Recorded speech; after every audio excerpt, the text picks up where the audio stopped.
What's happening, YouTube? Be careful what you wish for, motherfuckers, because I'm gonna love you with some tough love, bitches. You ready for this? Oh, sorry, it's kind of heavy. Johnny's helmet from back in the day. What do you know about that paint job? But inside my helmet, yeah, we get to do this today, y'all. Some of you old timers know, and some of you new timers heard a little bit, but look, don't trip, potato chip, no tears with this one, and I'll explain why I think I can do this proper. I'm gonna talk on grief. And the reason I think I can talk on it instead of blubbering on it, because I blubbered on it hard earlier today. There's a song by Ever Effence or Young Gal. It's a real haunting tune. I'm gonna put it down below. Hold on, I think I can pull it up on the motherfucking phone. Hold on, I go here. It's important.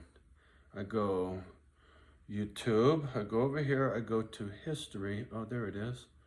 Oh, I had it. What the fuck did I do? No, back. No, stop. Everessence, My Immortal.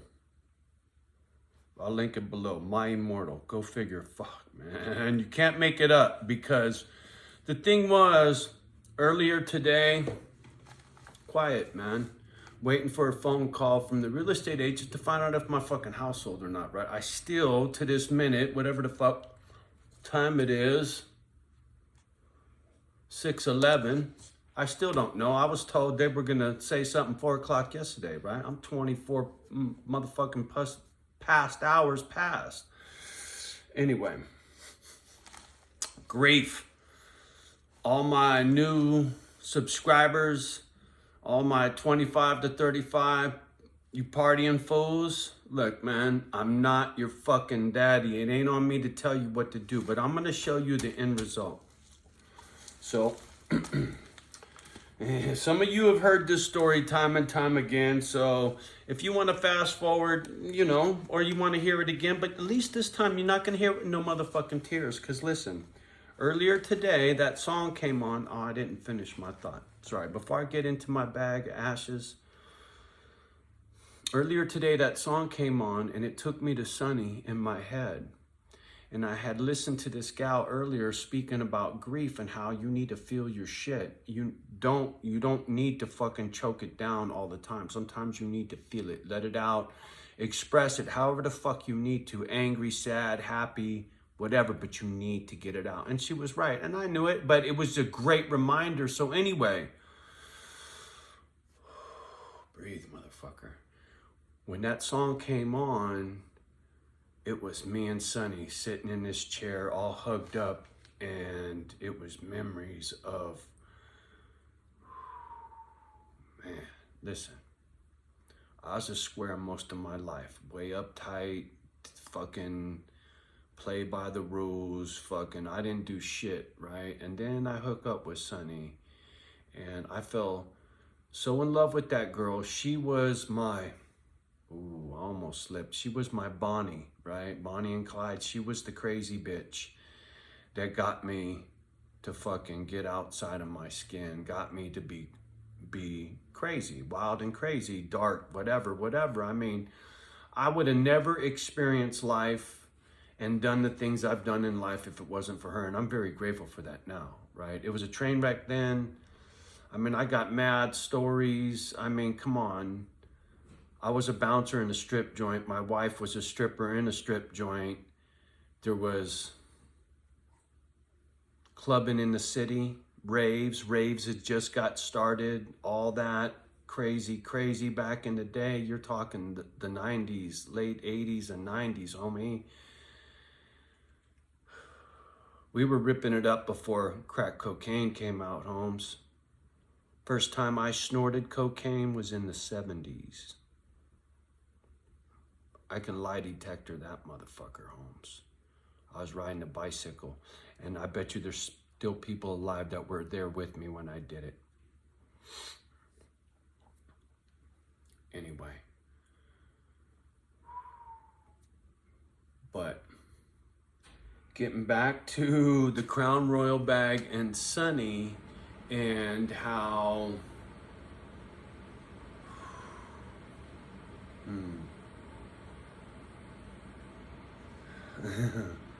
life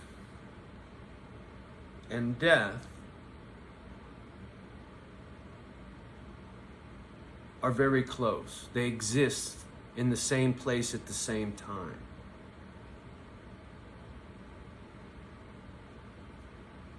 My grief was Sunny earlier today, down memory lane with that song. She was very much alive in this room with me.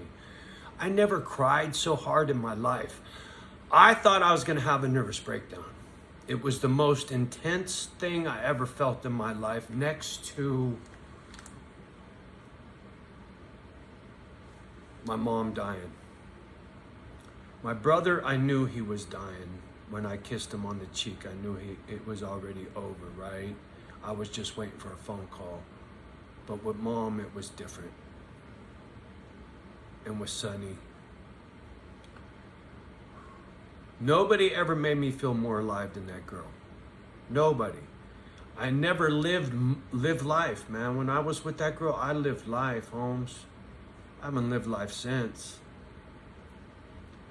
And in the back of my dome, I always thought maybe I'd get that knock on the door and we'd be these two old fools talking war stories to the grave, right? I didn't know this was gonna be the outcome. And this is the outcome that I'm getting to with all you fools. And I got stories back there if you need more background photographs, me holding pictures of Sunny. You want to see what Sunny looked like when she was stripping and this and that and tore up and fuck. I got tons of photos of her. They're all up in some old videos. Go look see. But anyway, this is her ashes. You know, she died puking on this dude's toilet. I get the phone call out of the blue. Ain't seen her in over 2 years. Blah, blah, blah. Ain't slept with her in over 20. But yet Johnny gets the call. Johnny makes the phone calls. Johnny handles the coroner's office. Johnny pays for and has her remains cremated. This is Sunny's dog tags, man. This is what they give you when they cremate your body, man. This is what's left of Sunny now, right? This is just the fucking carbon footprint, homie. This is Sunny's carbon footprint, right? It's a constant reminder to me not to drink. It's a constant reminder to me what I lost because of life being shitty for her and for me.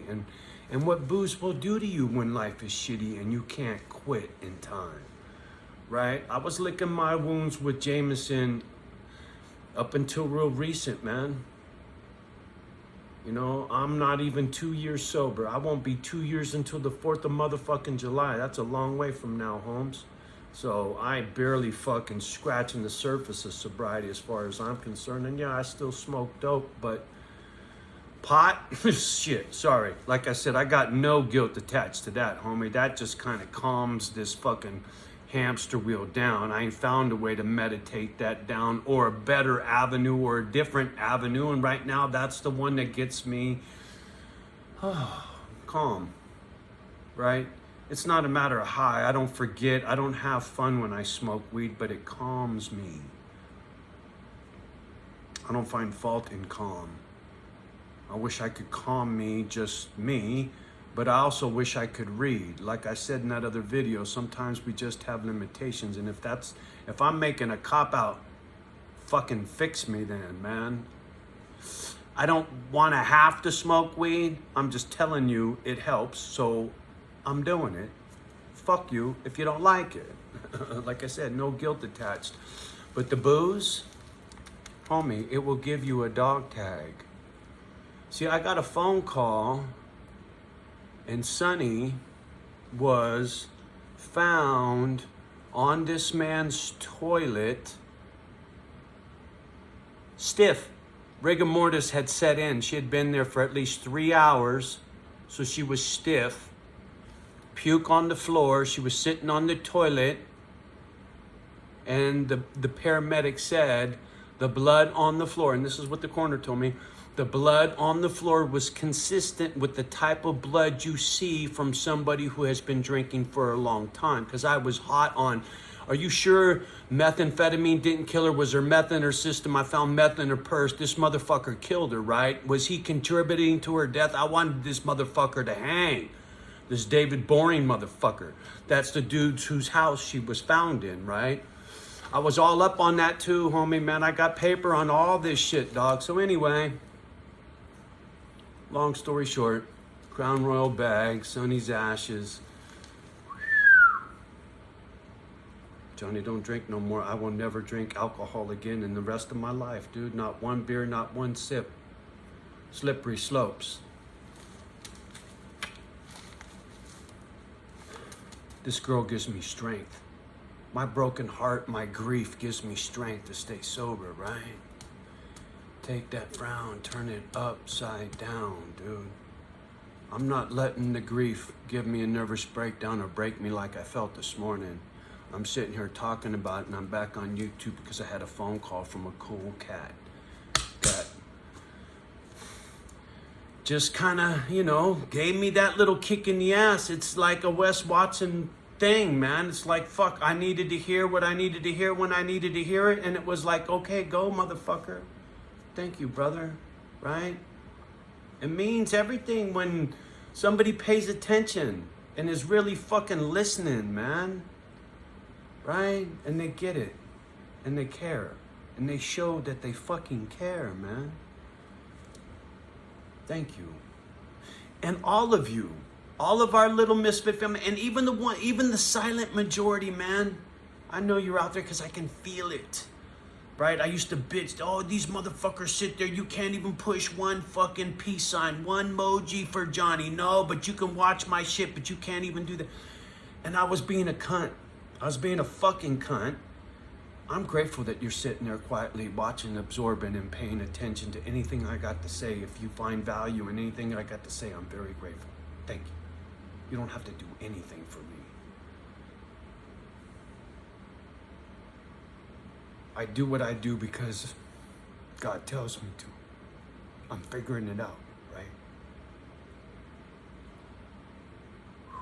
Sonny ain't getting me leaking. God's getting me leaking. You feel me? Sometimes I get to talking and it just kind of, oh, man, I can't. It's fuck you, right? That's how God shit is. It's, Joy's heard me pray. It's pretty fucking, sometimes, man. I ain't got the balls to do it on YouTube, man. Not yet. Maybe one day, right? We'll see. That's a big step for you fools to get to see me pray. To me, that's private, right? That's private. I don't got much that's private anymore, but to me, that's very private.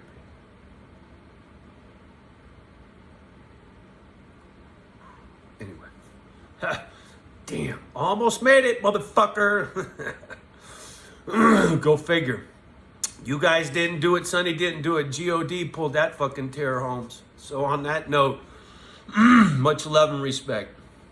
Thank you for being you. And I'm very grateful for everything you do for me. I am.